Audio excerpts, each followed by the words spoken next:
Pops is always staying busy. This year he turned 89 years old, and if you didn't know better, you'd think he was 16. I mean, the guy has more energy than anybody that age I've ever seen.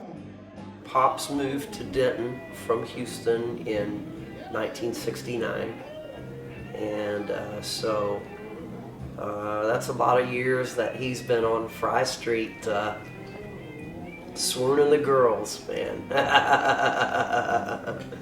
So, like I said, up to 1981, where I met him, I'm like, wow, this has to be like the coolest, oldest hippie I've ever met. I've only been acquainted with Pops probably within about the last 10 years. I had already started to hear about him a few years before then.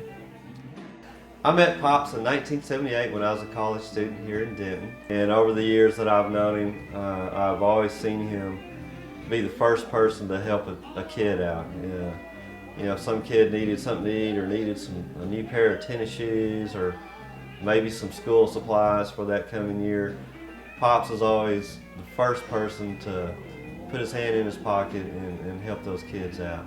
And he always preached that. He always told me, he goes, you know, of all things in life, the one thing you really got to take care of is our children. And I believe in helping people if I can. If I can help them, I'll help them. If I can't, I can't. And I don't try to lie to nobody. If they ask me something, if I tell them yeah, I do it. You know, I don't tell them yeah, I do it to get them out of my face. You know. I know they say, but Big 7 they leave. Oh, he ain't gonna do nothing. He just talk. He ain't gonna do nothing. I tell him, yeah, come back tomorrow, come back next day. And I know they say, well, I'm going back, but he ain't got nothing. Yeah, okay, I was just sitting there, somebody walking the door and say, there, right there, you know, all you have to do is help yourself, you know. He treats everybody with respect. It doesn't matter about your age or, you know, race. None of that stuff has ever even crossed his mind. You know, he's just as real of a person as you could ever get. I'm the same every time you see me, huh? I'm happy when I ain't happy, so you never know the difference if I'm unhappy or not.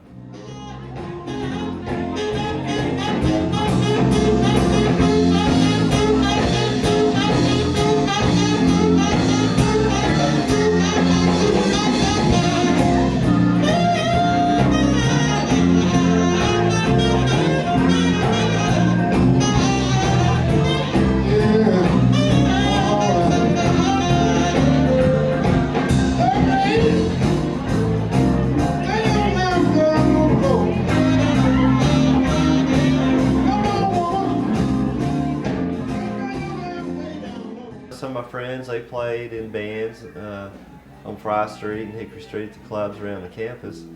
And, you know, here comes Pops. You know, we're sitting there and all of a sudden Pops comes in the club with his cane raised up and everybody's cheering him on. And he looks like he's just having a good old time. And then next thing you know, he'll jump up on the stage with the band.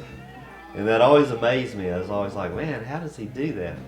And even if the band couldn't really play a blues song, Pops would still sing it the way it's supposed to be sung, and it really, for the most part, sounded pretty neat. Pops always welcome, always comes in and sits in and you know, kicks your show up several notches. You know, I always say that when I see him come in the doorway, I was like, oh no, it's a party now. My band was doing a private party at the old Jim's Diner on Fry Street. He bopped in on us one night, and we were just amazed at how he could just get up. And we were just doing a gig. People were, I guess, pretty much paying attention to us. But once Pops got up there, it's like it was a show. All of a sudden, it was a performance, and all he had to do was say, "All right," and everybody went crazy. and I said, man, I wish I had that kind of a power with an audience. The Funk Monsters were formed, and that's probably the most well-known band that he's ever had and sang with Chris Tracy, who still plays with him.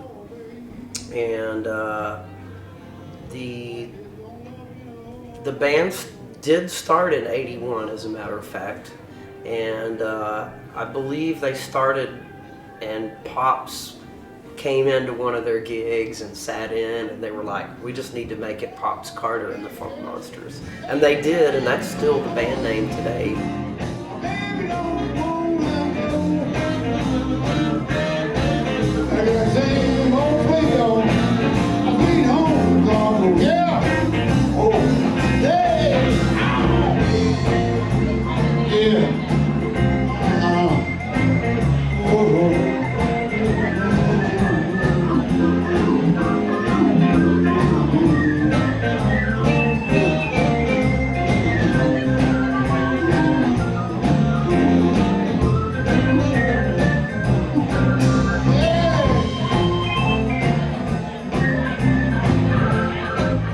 Where I'm from is neighbor help neighbors, you know, where I'm from. I was taught that from a kid, you know.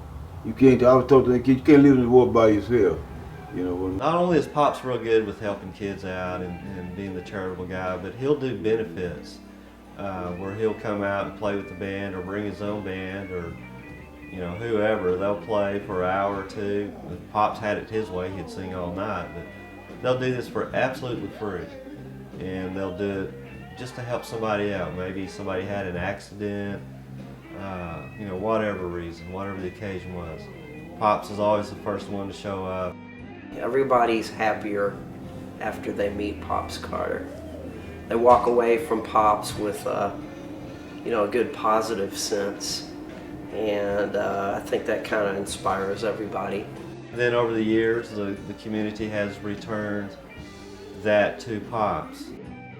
And it's not just Denton, it goes to as far as like even Fort Worth in downtown. There's an old train station where an artist did a stone sculpture honoring African Americans. Probably important figures in the city of Fort Worth, probably the state as well. And among all the people who are being honored is none other than Pops Carter. And they certainly etched him in the wall, so he's a permanent part of Fort Worth history. I like to make people happy, you know.